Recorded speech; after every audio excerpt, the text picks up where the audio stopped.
বদমেজাজি এক মেয়ে যে কিনা একদম শূন্য থেকে শুরু করে জাপানের রানী হয়েছেন তার গল্প নিয়ে আজকের ভিডিও। তার শরীর আর আত্মা দুটোই তার সাফল্যের সিঁড়ি। জাপানের সবচেয়ে বিখ্যাত জ্যোতিষী হিসেবে তিনি অগণিত মানুষের ভাগ্য গণনা করেছেন, অথচ নিজে কখনো ভাগ্যে বিশ্বাস করেননি।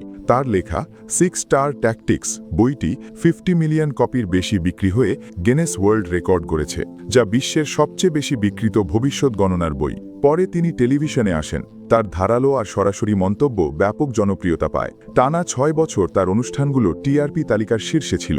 আজ তিনি একজন রানী হিসেবে বিনোদন জগতে আধিপত্য বিস্তার করছেন। অগাধ সম্পদ আর খ্যাতি তার হাতের মুঠোয়। অবশ্য তার এই দাম্ভিক স্বভাবের কারণে অনেকে তাকে অপছন্দও করে। কেউ কেউ তাকে নকল জ্যোতিষী বলে, আবার কেউ জালিয়াত বলে।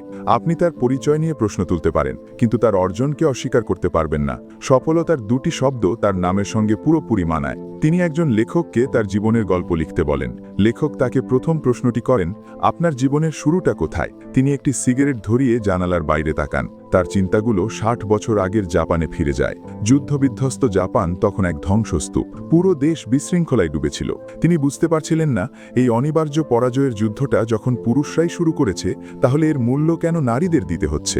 তখন কোনো সম্মান বলে কিছু ছিল না, কেবল বেঁচে থাকার জন্যই সবাই আপ্রাণ চেষ্টা করছিল। তার মা ব্রিজের নিচে একটি কাঠের ঘর তৈরি করে চা বিক্রি করতেন, কিন্তু সেটি বিয়ার বলে চালিয়ে দেওয়ার চেষ্টা করতেন। ফলে বিক্রিবাট্টা একদমই ছিল না। পেট ভরানোর জন্য তিনি তার ছোট ভাইকে নিয়ে অন্য একটি মদের দোকানে যান। তারা মিথ্যা বলেন যে বাবা সেনাপ্রধানের কাছ থেকে এটি এনেছেন, এবং যদি এটি বিক্রি না হয় তবে তাদের বাড়ি ফিরতে দেওয়া হবে না। তাদের করুণ অবস্থা দেখে দোকানের মালিকের মায়া হয়। তিনি প্রতিটি বোতল 20 ইয়েন করে মোট 400 ইয়েনে কিনতে রাজি হন। কিন্তু মেয়েটি এতে সন্তুষ্ট ছিল না। সে বলে যে এগুলো খাঁটি বিদেশি পণ্য, প্রতিটি 50 ইয়েন করে, মোট 1000 ইয়েন। তার দৃঢ় চোখ দেখে মালিক রাজি হন। তার ছোট ভাই অসাবধানতাবশত টেবিলে ধাক্কা মারে আর বোতলের চাগুলো বেরিয়ে আসে। দুজনই দৌড়াতে শুরু করে। রাগান্বিত মালিক তাদের পেছনে তাড়া করে এবং তার হাত থেকে টাকাগুলো ছিনিয়ে নেয়। মেয়েটি তাকে ছাড়তে চায় না। মালিক তাকে ধাক্কা মেরে ফেলে দেন। তার কপাল থেকে রক্ত ঝরতে শুরু করে। সে আর কোনো প্রতিরোধ করে না। বিপর্যস্ত অবস্থায় সে বাড়ি ফিরে আসে। মা তাকে বকাঝকা করেন না, বরং তার কপালের ক্ষতস্থান পরিষ্কার করে দেন। সেও হতাশ হয় না, বরং মায়ের কাছে একটি প্রশ্ন করে,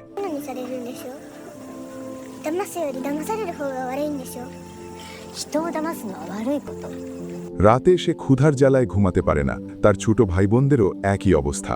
সে একা বাইরে যায় এবং দেবতার মুরগির বোতল চুরি করে। সে এগুলো ভাই বোনদের মধ্যে ভাগ করে দেয়, কিন্তু নিজে এক ফোঁটাও খায় না। ভাই বোনরা ঘুমিয়ে পড়ার পর সে আবার একা বাইরে যায়। মুরগির বোতলগুলো ততক্ষণে শেষ হয়ে গেছে। তার জন্য শুধু কেঁচোই পড়ে থাকে।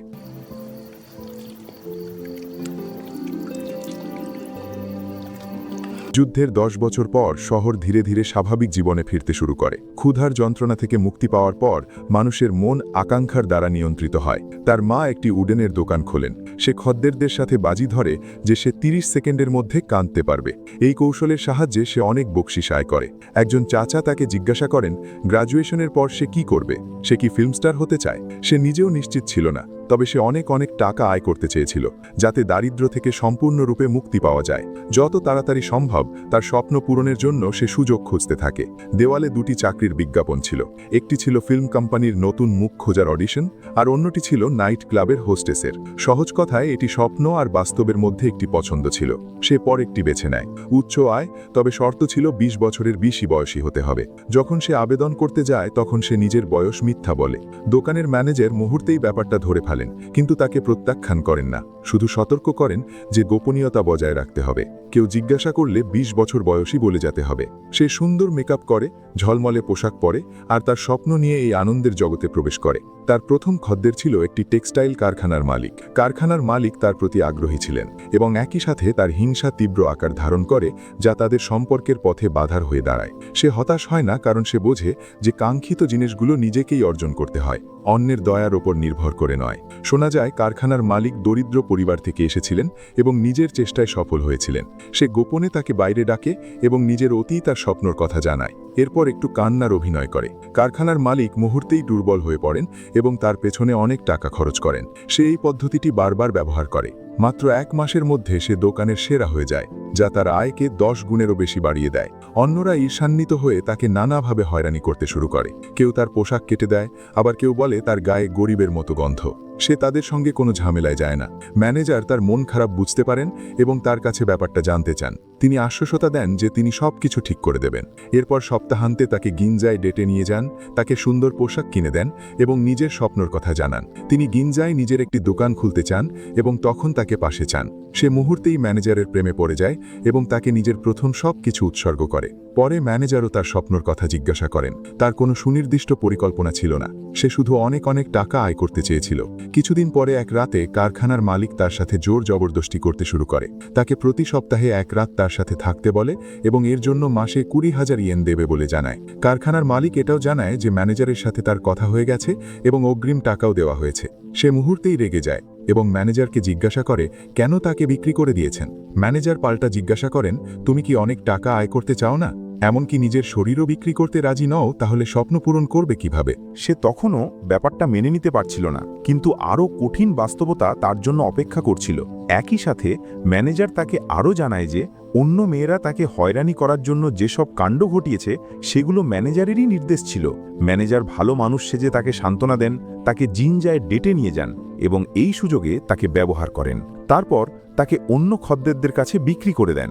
এই ছোট্ট কৌশলটি বারবার সফল হয়েছে। সে প্রথম শিকার ছিল না। এই ধরনের প্রতারিত হওয়ার অনুভূতি তাকে খুব রাগান্বিত করে তোলে। সে ম্যানেজারের গায়ে কেরোসিন ঢেলে দেয় এবং একটি দেশলাই জ্বালায়। ম্যানেজার মুহূর্তেই ভয় পেয়ে যান এবং মাটিতে হাঁটু গেড়ে বসে বারবার ক্ষমা চাইতে থাকেন। এতে সে আরও বেশি কষ্ট পায়। তার প্রথম পুরুষটি এমন একজন মানুষ ছিল, সে সত্যিই ভুল করেছিল। সে মদ্যপান করে দুঃখ ভুলতে চায়। কোনায় রাখা ইঁদুর মারার বিষ দেখে সে দ্বিধা ছাড়াই তা খেয়ে ফেলে। যেহেতু সে এখনও পর্যন্ত বেঁচে আছে, এর মানে হলো সে তখন মারা যায়নি। ঘুম থেকে ওঠার পর সে বমি বা কান্না করেনি, বরং একটি গুরুত্বপূর্ণ সিদ্ধান্ত নেয়। পড়াশুনো ছেড়ে দেবে, ব্যবসা শুরু করবে এবং নিজের একটি দোকান খুলবে। আর কখনো কারো কথা শুনবে না। তার দোকানের নিয়মিত খদ্দেররা তাকে একটি জায়গা খুঁজে পেতে সাহায্য করে। ভাড়া আর হস্তান্তরের খরচ 3,80,000 ইয়েন। যদি টাকার অভাব হয় তাহলে চাচা তাকে সাহায্য করবেন। সে ভেবেছিল তাকে নিজের শরীর দিয়ে এর প্রতিদান দিতে হবে। চাচা হেসে বলেন, এটা খুব ছোট মনে করা হয়ে গেল। চাচা একজন বিনিয়োগকারী ছিলেন এবং তার ওপর একটি বাজি ধরতে চেয়েছিলেন। দোকানটি পাওয়ার পর সে কি ব্যবসা করবে তা নিয়ে ভাবতে শুরু করে। অবশেষে সে খাবারের ব্যবসার সিদ্ধান্ত নেয়।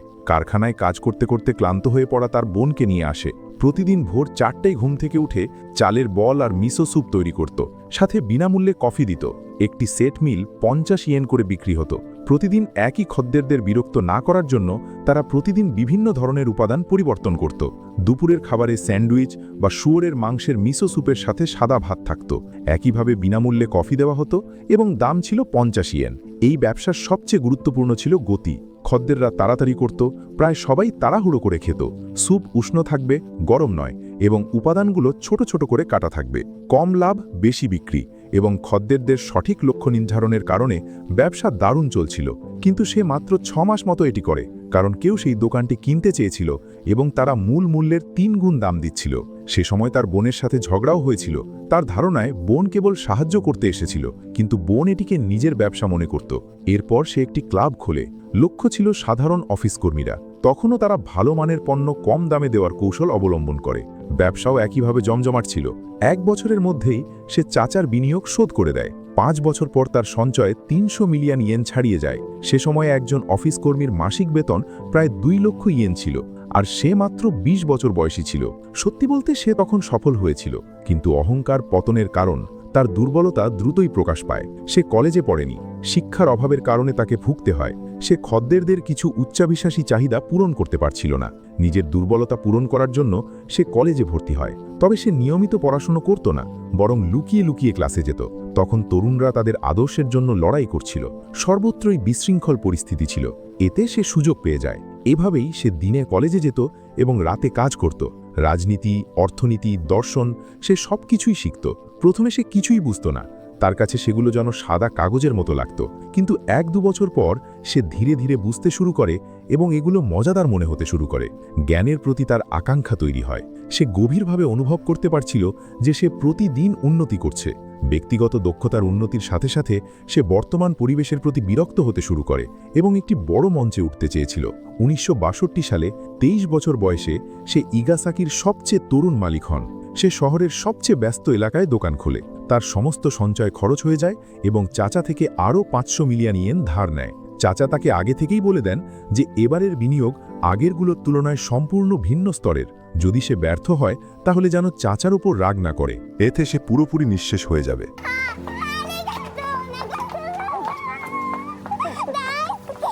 মা চিন্তিত ছিলেন, তাই তিনি একজন জ্যোতিষীর কাছে যান।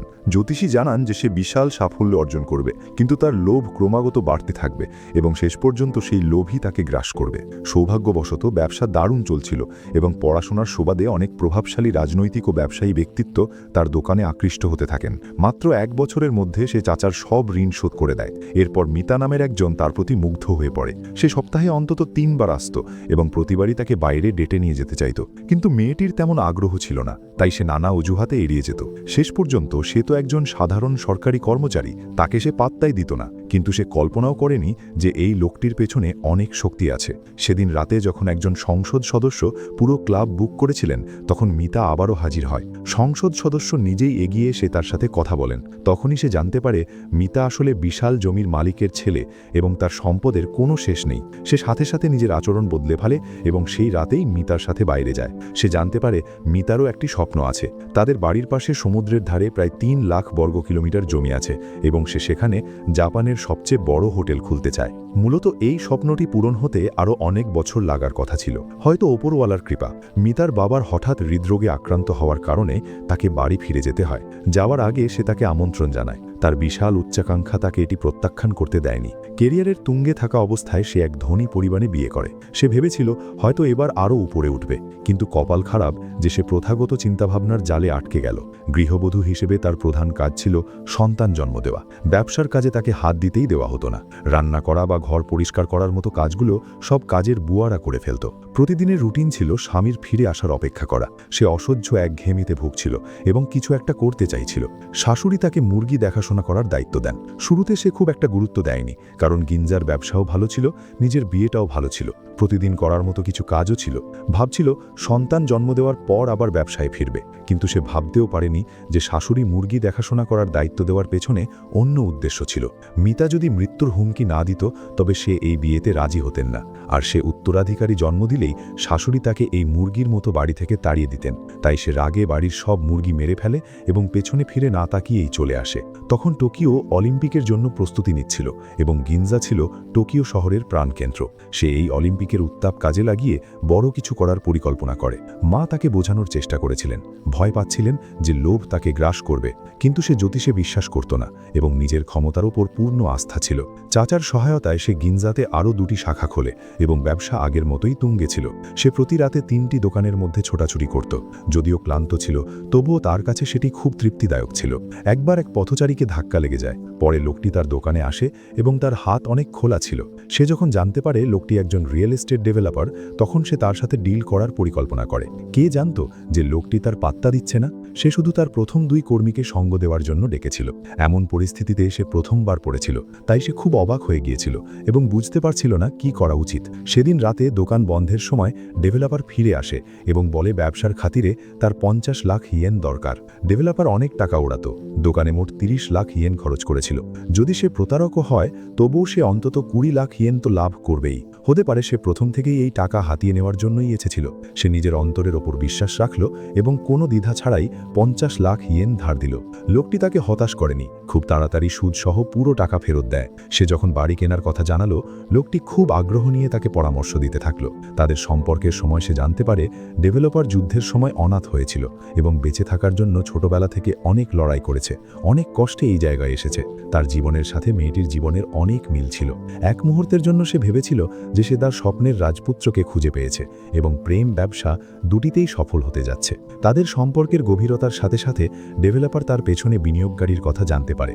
এরপর সে হোটেল খোলার একটি পরিকল্পনা দেয় যাতে অলিম্পিকের সুযোগ পুরোপুরি কাজে লাগানো যায়। মোট বিনিয়োগ ছিল 20 কোটি, যার অর্ধেক তার কাছে ছিল না। সে চায়নি তার পেছনের বিনিয়োগকারী অর্থাৎ চাচা এতে জড়িত হোক। এটি তাদের দুজনেরই স্বপ্নের প্রজেক্ট। সে প্রেমের প্রেমের মোহে অন্ধ হয়ে চাচার সাথে সম্পর্ক ছিন্ন করে এবং তার বাড়ি এবং 3টি দোকান বন্ধক রেখে ব্যাংক থেকে 10 কোটি লোন নেয়। হোটেলটি সফলভাবে খোলা হয় এবং এটি টোকিওর সবচেয়ে লাক্সারি জায়গা হয়ে ওঠে। কিন্তু সুখ দীর্ঘস্থায়ী ছিল না। একদিন অনেক লোক এসে টাকা চাইতে শুরু করে। তারা বলে হোটেলের অনেক টাকা বকেয়া আছে। সে খুব বিভ্রান্ত হয়ে ডেভেলপারের খোঁজ করতে যায়, কিন্তু দেখা যায় সে আগেই পালিয়েছে। ফেলে যাওয়া নথিতে লেখা ছিল কিভাবে তাকে ফাঁদে ফেলার পরিকল্পনা করা হয়েছিল। তখনই সে বুঝতে পারে যে সে প্রতারিত হয়েছে। এত কষ্টের পর এই পর্যায়ে আসার পর এক রাতেই তার সব শেষ হয়ে গেল। পাওনাদাররা এমনকি তার মায়ের কাছেও চলে গিয়েছিল। মা তার সব জমানো টাকা পরিশোধ করে দেন এবং তারপর অসুস্থ হয়ে মারা যান। যখন সে ভেঙে পড়েছিল এবং আত্মহত্যার কথা ভাবছিল, তখন এক গ্যাংস্টার নেতা যে আগে তাকে সাহায্য করেছিল সে তাকে সাহায্য করতে এগিয়ে আসে। সে তাকে আবার শিখরে নিয়ে যাওয়ার প্রতিশ্রুতি দেয়, তবে শর্ত থাকে যে তাকে ব্যক্তিগত পুতুল হয়ে থাকতে হবে। সে বুঝতে পারেনি যে এই রক্ষাকর্তাই মূলত সব সমস্যার মূলে ছিল। তার লোক এসে যে আকাশচুম্বী প্রোটেকশন মানি বা মাসুল চাইত এবং পরবর্তীতে গ্যাংস্টার নেতা নিজে এসে তা মেটাত, আবার ডেভেলপারের সেই প্রতারণা, সবই সেই গ্যাংস্টার নেতার পরিকল্পনা ছিল। একদিকে সে তার অর্থ উপার্জনের যন্ত্র হতে পারত, অন্যদিকে তার লালসা মেটাতে পারত। গ্যাংস্টার নেতার কাছে এটি ছিল এক ঢিলে দুই পাখি মারা। সে রাজি হয়নি, তাই গ্যাংস্টার নেতা তার উপর জোর খাটায়। সেখান থেকেই সে নরকের জীবনে প্রবেশ করে, যেখানে বেঁচে থাকাই দায় ছিল। শেষ পর্যন্ত যে তাকে এই নরক থেকে বের করে আনে সে ছিল অন্য এক গ্যাংয়ের তরুণ নেতা। তরুণ নেতা গ্যাংস্টার নেতার সামনেই তার প্রতি নিজের প্রেমের কথা প্রকাশ করে। গ্যাংস্টার নেতা ঈর্ষায় পাগল হয়ে ওঠে এবং তরুণ নেতার জুয়ার আড্ডায় অংশ নেয়। এর পরিণাম তো জানা, সে সব টাকা হেরে যায় এবং শেষে হোটেলটি বন্ধক দিয়ে ঋণ শোধ করতে হয়। এরপর তরুণ নেতার ড্রাগ ব্যবসার তথ্য ফাঁস করে দিলে গ্যাংস্টার নেতাকে গ্যাং থেকে বহিষ্কার করা হয় এবং সে লেজ গুটিয়ে টোকিও থেকে পালিয়ে যায়। যদিও সে মুখে বলতো যে এর সাথে তার সম্পর্ক নেই এবং শুধু গ্যাংস্টার নেতাকে সরানোর জন্য তাকে ব্যবহার করেছিল, কিন্তু সে তার প্রেমে পড়ে গিয়েছিল এবং তাকেই নিজের জীবনসঙ্গী মনে করত। তবে এই সুন্দর সম্পর্ক খুব বেশি দিন টেকেনি। অর্থনৈতিক মন্দার কারণে হোটেলের ব্যবসায় ধস নামে এবং জুয়ারির সংখ্যাও 70% কমে যায়। তার লোক জানায় যে তরুণ নেতা এখন খুব খারাপ সময়ের মধ্যে দিয়ে যাচ্ছে এবং হোটেলের কিছু অংশ বিক্রি করে দিতে চায়। কিন্তু তরুণ নেতার নিজস্ব নীতি ছিল, সে কখনো কোনো নারীর কাছ থেকে টাকা নিত না। তাদের মধ্যে ঝগড়া হয় এবং সম্পর্ক তিক্ত হয়ে পড়ে। এরপর সে তার লোকদের ড্রাগ পাচারের কাজে ধরে ফেলে এবং সেগুলো যে তার টাকা দিয়ে করা হচ্ছে তা জানতে পারে। সে মিথ্যা বলেছিল যে তরুণ নেতা লজ্জা পাচ্ছে, তাই সে নিজে টাকা নিতে এসেছে। সে খুব সহজেই তাদের ফাঁদে পা দিয়েছিল। তরুণ নেতার দৃষ্টিতে এটাই ছিল গ্যাংস্টারদের আসল স্বভাব। কেউ যদি একটু দয়া দেখায় তবে তাকে পুরোপুরি শুষে নেওয়া হবে। তাই সম্পর্ক ভেঙে দেওয়াই ছিল সেরা উপায়। সে জ্যোতিষীর কাছে যায়, ফলাফল আসে যে তারা একে অপরের সাথে সামঞ্জস্যপূর্ণ, কিন্তু সব সময় তা ভালো ফল আনে না। যেমন দুজনের ভাগ্য যখন ভালো থাকে তখন তারা একে অপরের পরিপূরক হয়, কিন্তু দুর্ভাগ্য থাকলে তা পরিস্থিতিকে আরও খারাপ করে তোলে। বিশেষ করে তরুণ নেতার ক্ষেত্রে তার ভাগ্য খারাপ হলে আশেপাশের মানুষও বিপদে পড়ে। সে খুব অবাক হয়েছিল যে অপরিচিত হয়েও সে কিভাবে তার জীবনের কথা এত নির্ভুলভাবে বলতে পারছে। সে তার ভবিষ্যতের ভাগ্য সম্পর্কে জানতে চায়। জ্যোতিষী বলেন, ভাগ্য পরিবর্তনের সময় এখন এসেছে, নতুন ব্যবসায় হাত দিতে হবে। শুরুতে সে জ্যোতিষশাস্ত্রের কথা ভাবেনি, বরং পরিস্থিতির সাথে মিল রেখে হোটেলটিকে একটি ড্যান্স ক্লাবে রূপান্তর করে। তার কেরিয়ার আবারও ঊর্ধ্বমুখী হয় এবং তরুণ নেতাও তার কাছে ফিরে আসে। কিন্তু সে কল্পনাও করেনি যে গ্যাংস্টার নেতা প্রতিশোধ নিতে ফিরে আসবে। তরুণ নেতা ভাগ্যবশত বেঁচে যায়। সুস্থ হওয়ার পর তারা বিয়ের পরিকল্পনা করে। পরের ঘটনাটি এক জাতীয় পর্যায়ের বিখ্যাত গায়িকাকে নিয়ে। সেটি ছিল 1977 সাল। গায়িকা তখন খ্যাতির শীর্ষে ছিলেন। তার প্রেমিক তাকে প্রতারণা করে এবং রাতারাতি সে 40 কোটি ইয়েনের ঋণী হয়ে পড়ে। যখন সে ব্রিজ থেকে লাফ দেওয়ার জন্য প্রস্তুত ছিল, তখন পাশ দিয়ে যাওয়ার সময় লোকটি তাকে বাঁচিয়ে ফেলে। গায়িকার জীবনের কথা শুনে তার নিজের অতীত মনে পড়ে যায়। একই রকম ভাগ্য দেখে সে গায়িকাকে নিজের ছোট বোনের মতো স্নেহ করতে শুরু করে। হয়তো পরিবারের সাথে সম্পর্ক ছিন্ন করার কারণে সে এই বোনটির প্রতি খুব যত্নশীল ছিল। সে তরুণ নেতাকেও রাজি করায় সমস্যা সমাধানে সাহায্য করতে। সে তার সব সম্পত্তি বিক্রি করে ঋণ শোধ করে এবং গায়িকার ম্যানেজার হিসেবে কাজ শুরু করে, যাতে সে কঠিন সময় পার করতে পারে। সেই সময়েই সে জ্যোতিষশাস্ত্র শিখতে শুরু করেছিল। তাদের কঠোর পরিশ্রমে গায়িকা আবারও খ্যাতির শীর্ষে ফিরে আসে এবং সম্পদও জমতে থাকে। লেখক তার ছোট ভাই সম্পর্কে জানতে কৌতূহলী হলেন। সে তো সবসময় তার সাথে ছিল, পরে কোথায় গেল? সে কি তার সাথেও সম্পর্ক ছিন্ন করেছে? সে এই প্রশ্নের উত্তর দেয়নি, বরং পরের বার কথা বলবে বলে জানায়। কিন্তু লেখকের কৌতূহল তখন তুঙ্গে। তিনি গোপনে তদন্ত শুরু করেন এবং তার ভাইয়ের খোঁজ পান। তাদের বোন ও ভাইয়ের সম্পর্কের মিষ্টি গল্প শোনার আশা করেছিলেন, কিন্তু ভাই জানালেন যে এসবই মিথ্যা। তৃতীয় বছরের দিকে মেয়েটি যখন মন্দার সময় পার করছিল এবং ব্যবসা একদম চলছিল না, তখন সে এবং তরুণ নেতা প্রতিদিন ঝগড়া করত। হঠাৎ একদিন একটি কল আসে গায়িকার অভিভাবকের কাছ থেকে। অভিভাবক ছিলেন গ্যাংস্টার এবং রাজনৈতিক মহলে তার প্রভাব ছিল। তিনি ভয় পাচ্ছিলেন গায়িকা পাওনাদারদের হাতে মারা পড়বে, তাই তরুণ নেতাকে তার নিরাপত্তার দায়িত্ব দেন। সে গায়িকাকে সেই পরিস্থিতিতেই প্রথম দেখে। তখনই তার মাথায় একটি বুদ্ধি খেলে যায় যে সে ঋণের জালে জড়িয়ে থাকলেও এখনও বিশ্বসেরা।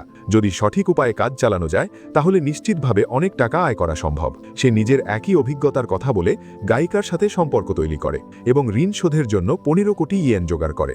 সে মোট ঋণের 3 ভাগের 1 ভাগ দিয়ে বাকিটা পরিশোধের প্রস্তাব দেয়। পাওনাদাররা তো এতে রাজি ছিল না, কিন্তু তরুণ নেতা তাদের সামনে হাঁটু গেড়ে মিনতি করে। গায়িকা তাদের এই নাটকে মুগ্ধ হয় এবং তাদের দাসী হয়ে কাজ করতে রাজি হয়। সে প্রচুর টাকা আয় করে এবং গায়িকার খ্যাতি কাজে লাগিয়ে তার মৃতপ্রায় ড্যান্স ক্লাবকে আবার জীবন্ত করে তোলে। এরপরই সে গায়িকাকে দিয়ে অতিরিক্ত কাজ করাতে শুরু করে, তার সব কাজের সূচি ব্যস্ত করে ফেলে। বছরে 200টিরও বেশি শো করাতো এবং আয় করত 40 কোটিরও বেশি। গায়িকা প্রথমে খুব আবেগপ্রবণ ছিল।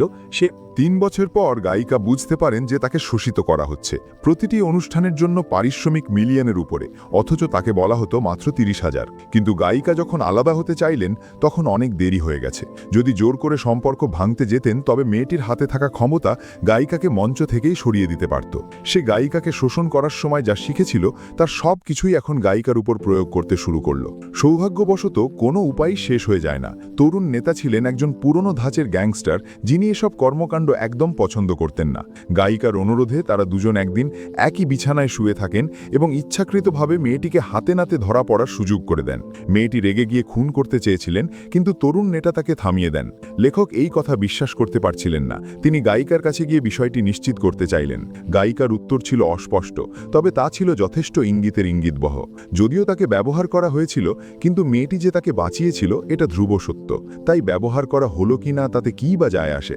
এই শান্তিপূর্ণ বিচ্ছেদই তার জ্যোতিষী হয়ে ওঠার পেছনে মূল ভূমিকা রাখে। সে ভ্রমণের সময় একবার এক দম্পতির ঝগড়া দেখছিল। জানতে পারল মেয়েটি তার বন্ধুর স্বামীকে কেড়ে নিয়েছে। সে নিজের জীবনের অভিজ্ঞতা কাজে লাগিয়ে জ্যোতিষবিদ্যার মাধ্যমে তাদের ভবিষ্যৎ সম্পর্কে সতর্ক করল। সে বলল, দুজন একে অপরের জন্য উপযুক্ত। ভাগ্য ভালো থাকলে তারা একে অপরের সহায়ক হবে, কিন্তু ভাগ্য খারাপ হলে পরিস্থিতি আরও ভয়াবহ হবে। যদি জোর করে তারা একসাথে থাকে তবে যে কোনো একজনের মৃত্যু হতে পারে, আর এই মৃত্যুর সম্ভাবনা ত্রিভুজ সম্পর্কের যে কোনো একজনের উপরই থাকতে পারে। তার এই সঠিক পূর্বাভাসের জন্য দম্পতিটি তাকে একটি হীরের আংটি উপহার দেন।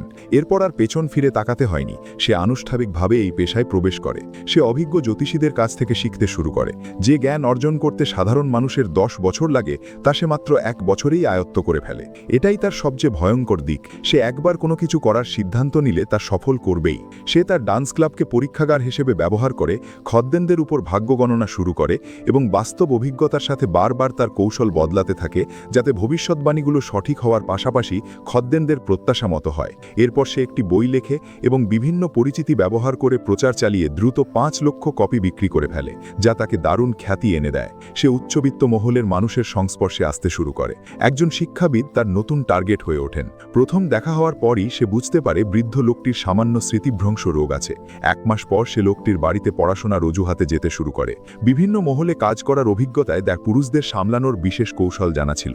বৃদ্ধ লোকটি তার মোহে পড়ে নিজেকে হারিয়ে ফেলেন এবং তার সাথে বাগদান সম্পন্ন করে বিয়ে করেন।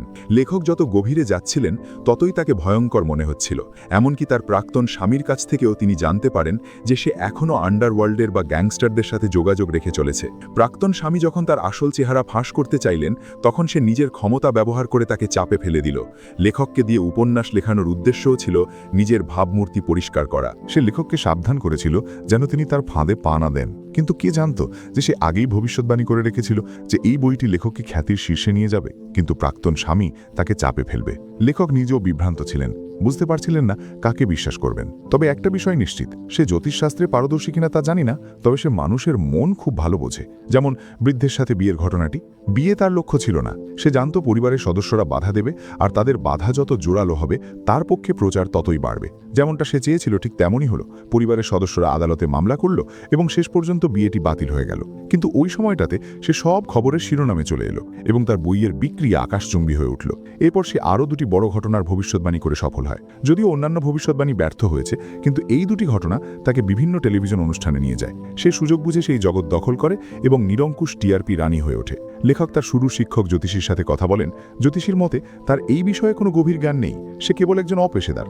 আজকের এই সাফল্যের পেছনে রয়েছে একের পর এক সাজানো মিথ্যা, আর সেই মিথ্যা কোনো একদিন ফাঁস হবেই, এবং সেই দিনটি খুব দূরে নয়। লেখক তরুণ নেতার দলের এক লোকের সাথেও কথা বলেন। তাদের মতে তারা সত্যিই একে অপরকে ভালোবাসত, কিন্তু এটিও অস্বীকার করার উপায় নেই যে সে তরুণ নেতার প্রভাব ব্যবহার করে অনেক আন্ডারওয়ার্ল্ড বা গ্যাংস্টারদের সাথে পরিচিত হয়েছিল। সেই যোগাযোগ এখনও বজায় রেখেছে। গায়িকার ঘটনার পর বিচ্ছেদের কিছুদিন পরেই তরুণ নেতা ক্যান্সারে আক্রান্ত হন। জীবনের শেষ দিনগুলোতে তিনি চেয়েছিলেন সে যেন তার পাশে থাকুক, এবং সে কোনো প্রশ্ন ছাড়াই তা মেনে নেয়। লেখক আরও অনেকের সাক্ষাৎকার নিয়ে তার জীবন নিয়ে একটি বই তৈরি করেন এবং তাকে দেখতে দেন। গায়িকাকে প্রতারণা করা, টাকা আত্মসাৎ করা, বৃদ্ধের সাথে জোর করে বিয়ের মতো বিষয়গুলো দেখে সে খুব ক্ষুব্ধ হয়। সে দাবি করে এগুলো সব সাজানো মিথ্যা। লেখক তার মনের কথা প্রকাশ করেন। সত্যিটা কি জানি না, তবে তার জেদি স্বভাব তাকে মুগ্ধ করেছে। চরম দারিদ্র্য থেকে উঠে আসা, বারবার পুরুষদের দ্বারা প্রতারিত ও শোষিত হওয়ার পর নিজেকে নিয়ন্ত্রণ করার জন্য অনেক অনেক টাকা উপার্জনের নেশা তার জন্ম নেয়, যেন সে শোষিত না হয়ে নিয়ন্ত্রক হয়ে উঠতে পারে। কিন্তু লেখক যতই যুক্তি দেখান, সে সেগুলো স্বীকার করতে নারাজ। সে হুমকি দেয় যে যেভাবে লেখা হয়েছে সেভাবে পরিবর্তন না করলে বইটি প্রকাশিত হতে দেবে না। লেখক পাল্টা প্রশ্ন করেন যে সে কি কলঙ্কিত হওয়ার ভয় ভীত, যে সে অতল গহ্বরে পড়ে যাওয়ার ভয়ে উপন্যাস ব্যবহার করে লড়াই করতে চাইছে। যদিও লেখকের তেমন পরিচিতি ছিল না, কিন্তু তিনি উপন্যাসকে জীবিকার মাধ্যম হিসেবে দেখেননি, বরং এটি ছিল তার অস্তিত্ব রক্ষার মাধ্যম। যদি নিজের শেষ সীমানাটিও রক্ষা করতে না পারেন, তবে বেঁচে থেকে লাভ কি? লেখক কৌতূহলী হয়ে জিজ্ঞেস করলেন, তার কি জীবনে এমন কিছু নেই যার জন্য সে অনুতপ্ত? সে বলল, যদি কিছু থাকে তবে তা হলো সন্তান না নেওয়া। লেখক তা বিশ্বাস করলেন না। মনে হলো সে নিজেই মিথ্যার আড়ালে নিজেকে লুকিয়ে ফেলেছে এবং নিজের আসল রূপের মুখোমুখি হতে ভয় পাচ্ছে। সে স্বীকার করল যে টাকা উপার্জনের জন্য সে যে কোনো কিছু করতে পারে, কিন্তু তাতে সমস্যা কোথায়? এটিই তার জীবনের দর্শন এবং পৃথিবীর নিয়ম। দুর্বলরা শোষিত হয় আর শক্তিশালীরা সব কিছু নিয়ন্ত্রণ করে। প্রসঙ্গত, সে নিজেও কোনোদিন ভাগ্য বা জ্যোতিষশাস্ত্রে বিশ্বাস করেনি। শক্তিশালীরা নিজেদের ভাগ্য নিজেরাই তৈরি করে, কেবল দুর্বলরাই ভাগ্যের ওপর বিশ্বাস রাখে। তাদের মতের মিল না হওয়ায় তারা আলাদা হয়ে যায়। কিছুদিন পরই তার অতীতের সব কেলেঙ্কারি ফাঁস হয়ে যায়। সে বিনোদন জগৎ থেকে সরে যেতে বাধ্য হয় এবং প্রচারের আলো থেকে হারিয়ে যায়। তবে সে এখনও তার জ্যোতিষী ব্যবসা চালিয়ে যাচ্ছে, এবং তার বাৎসরিক আয় আগের চেয়ে 10 গুণ বেশি, যা 7 বিলিয়নেরও বেশি। শেষ বয়সে সে তার এক আত্মীয়কে দত্তক নেয় এবং পরিবারের সান্নিধ্যে শান্ত জীবন কাটায়। শেষ পর্যন্ত সে যা যা চেয়েছিল তার সবকিছুই অর্জন করতে পেরেছে।